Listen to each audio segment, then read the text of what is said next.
¿Alguna vez has estado viendo una película de terror y has sentido ese momento clásico en el que un personaje escucha un ruido extraño, un crujido apenas audible en la oscuridad, y en vez de huir o avisar a los demás, decide ir solo a investigar?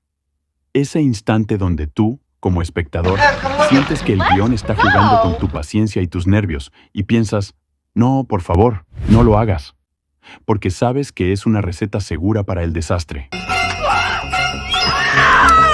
Y claro, el personaje inevitablemente se aventura en la oscuridad para desaparecer misteriosamente o encontrar una muerte espantosa. Este cliché está tan arraigado en el género del terror que ya es motivo de bromas y memes en Internet.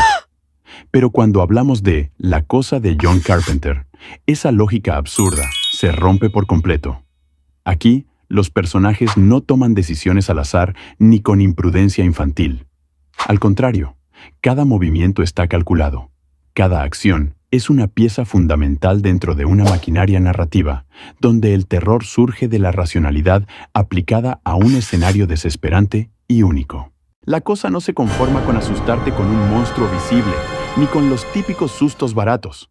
Su terror nace del miedo psicológico, de la paranoia y la desconfianza entre humanos atrapados en un lugar donde el enemigo puede estar disfrazado de amigo. Y es que, fíjate que, desde el primer momento, la película establece una atmósfera opresiva y desoladora. But I'm not doing that. He said, no, I'm doing a movie about paranoia. The movie's about, on a psychological level, is about isolation. La cámara nos sumerge en las heladas y vastas extensiones del Ártico, un lugar inhóspito, blanco y silencioso donde la vida humana parece insignificante. El frío, el viento, la nieve constante y el aislamiento absoluto ya son elementos que transmiten peligro y vulnerabilidad. Pero lo más inquietante no es el entorno en sí mismo, sino la amenaza invisible que se cierne sobre un pequeño grupo de científicos y técnicos atrapados en esta tierra muerta. Esta ambientación helada y remota no es solo un telón de fondo, es un personaje más. Refuerza el sentimiento de aislamiento y claustrofobia, la imposibilidad de escapar y la sensación de que la muerte o el enemigo está en cada rincón, o quizás dentro de ti mismo. La naturaleza implacable del Ártico acentúa la vulnerabilidad humana y prepara el terreno para un tipo de terror muy particular, el terror psicológico que se construye más en la mente que en la pantalla. A diferencia de muchas películas de monstruos, La Cosa no se basa en la simple amenaza física de una criatura visible y obvia. La cosa en cuestión, una entidad alienígena capaz de imitar a cualquier ser vivo, aparece en pantalla solo unos minutos a lo largo del metraje. Eso, lejos de ser una limitación, es una de sus mayores fortalezas. El verdadero horror proviene de lo que esta criatura genera en la mente de los personajes. La criatura puede tomar la forma de cualquier persona o animal, duplicando perfectamente su apariencia, comportamiento y hasta recuerdos básicos. Lo que hizo el director fue plantear con los actores lo que estas 12 personas harían en estas circunstancias y cómo sería la interacción entre ellos. Lejos de crear un diálogo personalizado, creó una interacción, algo reactivo, donde el protagonista tomaría el rol de líder. Esta decisión de establecer la dinámica interactiva entre todos es importante desde el inicio, porque eso marca la pauta para que los actores reaccionen a las decisiones de los otros, a medida que las circunstancias empeoran. John, originally, I thought it was a great instinct. He'd never done it before, but to put this group of 12 people together and then try and figure out what the dynamics were going to be between them, who didn't like who felt, who would react this way in this circumstance. And we came up with a lot of very interesting stuff in that process. Ahora podemos ver que el prota, incluso estado en un lugar aislado del mundo, se aísla todavía más. Quizá él tomó la decisión de vivir muy separado de sus compañeros en su propio cuartel en el exterior, lo que lo vuelve un personaje emocionalmente lejano de sus compañeros, haciendo que sus decisiones sean pensadas racionalmente, no emocionalmente, siempre estratégico y tomando en cuenta a sus compañeros como piezas del juego. Algo bonito del cine es cuando tenemos a un director con plena libertad de ejecución, y lo veo muy claro cuando Carpenter no solo toma la decisión de que no quiere a ningún actor.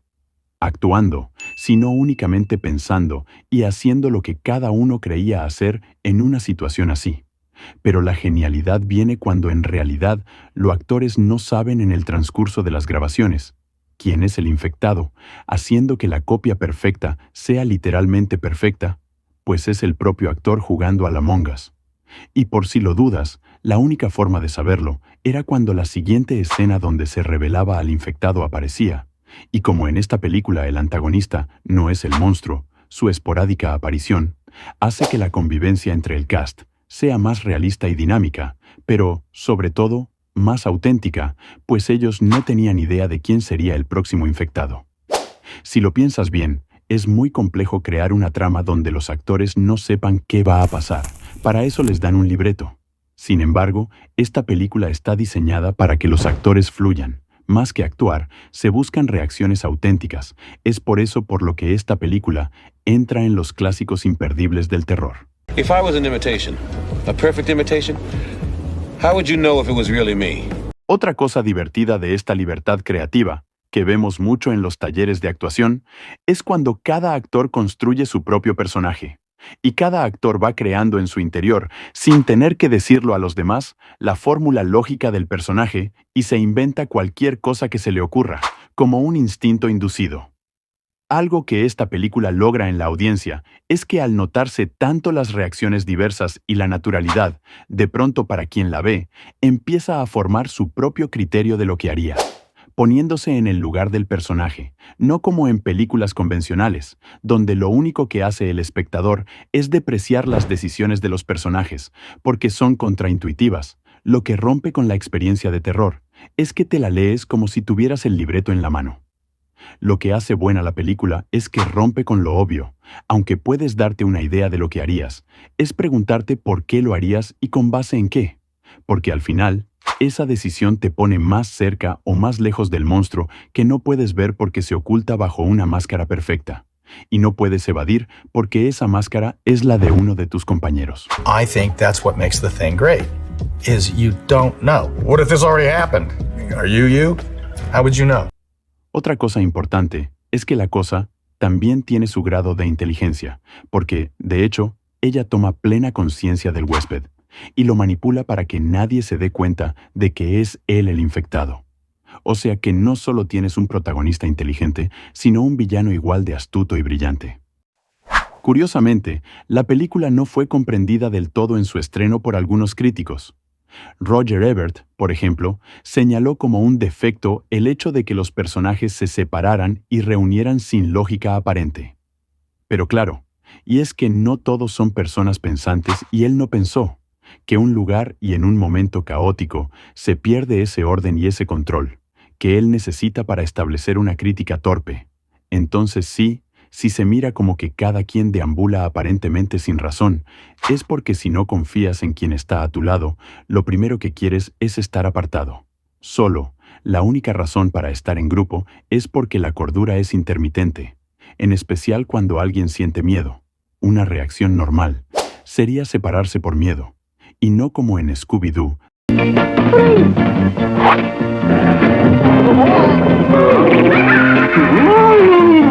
donde se separan intencionadamente para buscar o encontrarse con un destino fatal.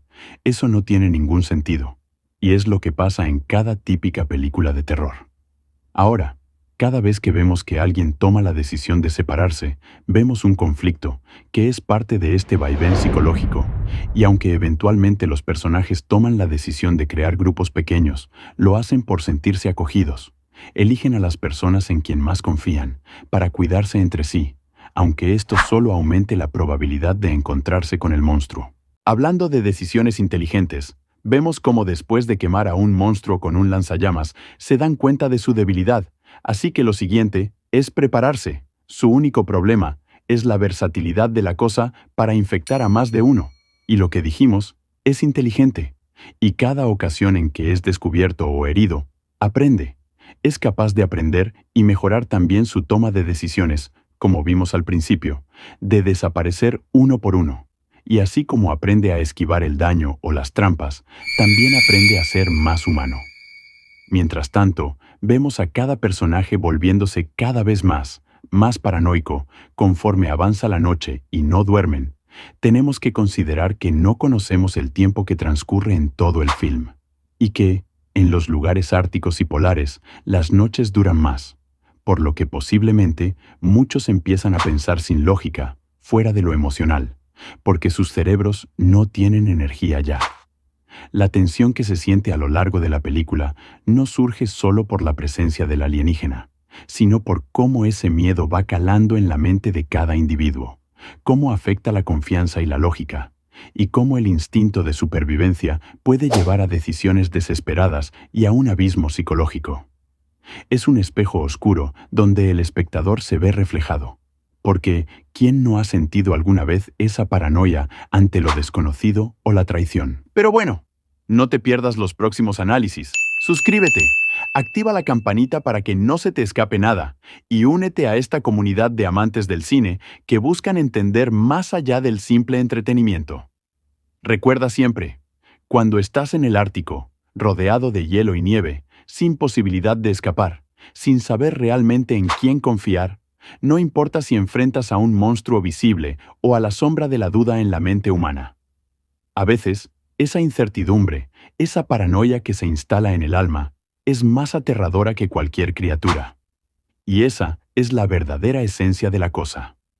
Nos vemos en el próximo video, donde seguiremos explorando las capas ocultas del cine que tanto nos apasiona. No olvides suscribirte y compartir si te gustó este viaje. Get me the hell! Come on, get me out of here! Come on, get me out of here!